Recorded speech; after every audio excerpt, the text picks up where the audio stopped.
はい、YouTube、オーノマン TV のオーノマンです。本日の動画は大変久しぶりとなりました。株式投資のお話となります。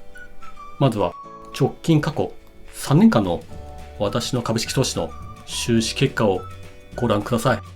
2020年年間で81,474円の損。2021年年間で20万飛んで6,349円の損。そして昨年2022年年間で22万6,778円の損というように、お恥ずかしながら私は株式投資でこれまで年間収支がプラスで終わった年はないのであります。そして今年2023年は7月が終わった段階での収支がどうなっているのかと申しますと、ズバリ3,523円のマイナスとなっております。なんだマイナスじゃんと突っ込まないでください。まだ7月の段階ではありますが、これまでとは負けの幅が格段に少ないと思いませんか？っていうか全然取引してないんじゃないのと言わないでください。次に今年の月別の収支をご覧ください。1月の儲け 49,532 円、損 45,558 円。2月の儲け5万トンで668円、損 33,163 円。3月の儲け0円、損6万トンで708円。4月の儲け 26,629 円、損0円。5月の儲け 11,390 円、損4万トンで873円。6月の儲け 61,967 円、損43,000飛んで43円。7月の儲け 25,729 円、損6,000飛んで97円と、7月までの損益がマイナス 3,523 円となってます。私の投資資金は40万円前後。今年の資金補充は2万円。その40万円の資金を駆使しつつ、一応毎月底辺サラリーマンのお小遣い程度の金額の儲けを出せてたりもしています。つまり私の投資スタイルが花開こうとしている。私はそう思ってます。今後の課題は毎月出してきた損をいかに抑えるか、そこなんですよ。そこで大事なのはルール。いつ株を売るか、どこで儲けを確定させるのか、またはどうなったら損切りするのか、前日のニューヨークダウがどうなったとか、任天堂の決算発表がどうなったとか、ヤフーニュースに出てたとか、そんなの関係ねえ。ほんと、ネットニュースなんて投資家を惑わすニュースしか載ってません。参考にしてはいけないのです。すべてはチャートの中に答えがある。私はそう思ってます。ではここで最近の取引の中でうまくいったパターンとたまたまうまくいったパターンを一つずつ紹介したいと思います。まずはうまくいったパターン。銘柄コード7269のスズキ。私はこの株を7月4日5,195円のここで買いました。ここで買った理由は前日直近高値を抜けたし、トレンドも上昇トレンドであったから。そして7月11日5,462 円のここで売りました。儲けは 24,000 飛んで34円となりました。ところでなぜ私はここで売ったのか。このまま保有していたらもっと値上がりしたかもしれません。ちなみにこの後1週間の値動きを見てみますと、まさに私が手放した次の日から株価が値を下げました。ではなぜ私がそれを知っていたのか。鈴木のディーラーに聞いたからではありません。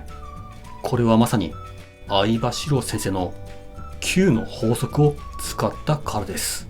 株というのはだいたい9日上昇すると値を下げるという傾向があるのです。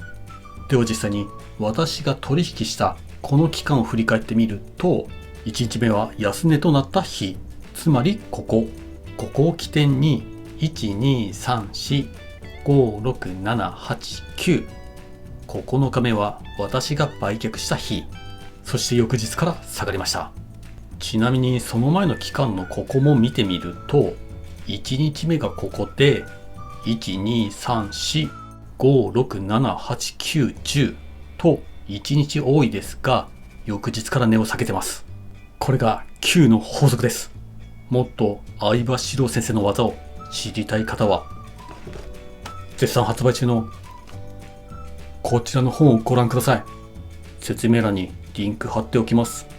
ちょっとそこのハケのおじさん、ここで売らなくてもずっと上がってんじゃん。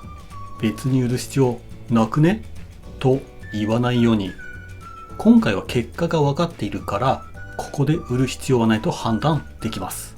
しかし実際は翌日の値動きは分かりません。このまま下降トレンドになっていたかもしれません。そうなんです。株は一瞬先は闇。その闇の海原を後悔するのが株なのであります。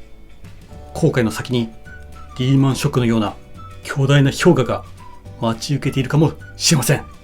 だから刻んで儲けを積み上げていく。それが相場流の投資スタイルなのであります。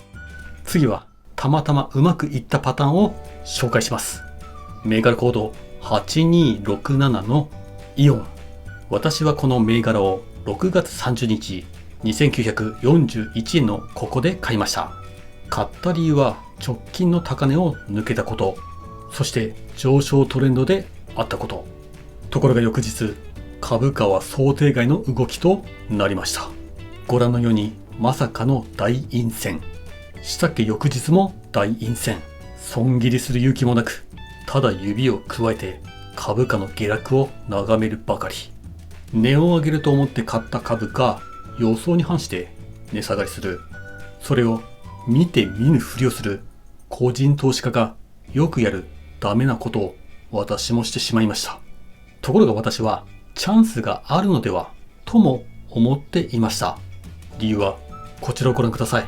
こちらは同じイオンの今度は週足チャートになります。週足チャートでもっと長期間の株価の動きを見てみると、実はイオンは上昇トレンドなのであります。だから長い目で見たら株価が戻るのではないかと密かに思っていたのであります。そして7月6日、値が戻った2956円のここで売って儲け渡ったの1319円ではありますが、損切りしないで済んだたまたまうまくいった結果となりました。ちなみにこの買い値に戻って焦って生産するのも勝てない個人投資家がよくやるパターンです。ところで皆さん、私は本当にイオンをここで売って正解だったのでしょうか。1、2、3、4、5、6、7、8、9。もっと知りたい方はこちらの本をご覧ください。最後に今現在の私の投資資金を報告しますと、現在の資金は41万1851円となってます。今年の最低の目標としては、なんとか収支をプラスで終わりたいなと思ってます。皆さんも株式投資を始めてみませんか？ということで、もしこんな株式投資好きの派遣社員に興味のある方はぜひチャンネルの登録をお願いいたします。それでは皆さん、バイバイ。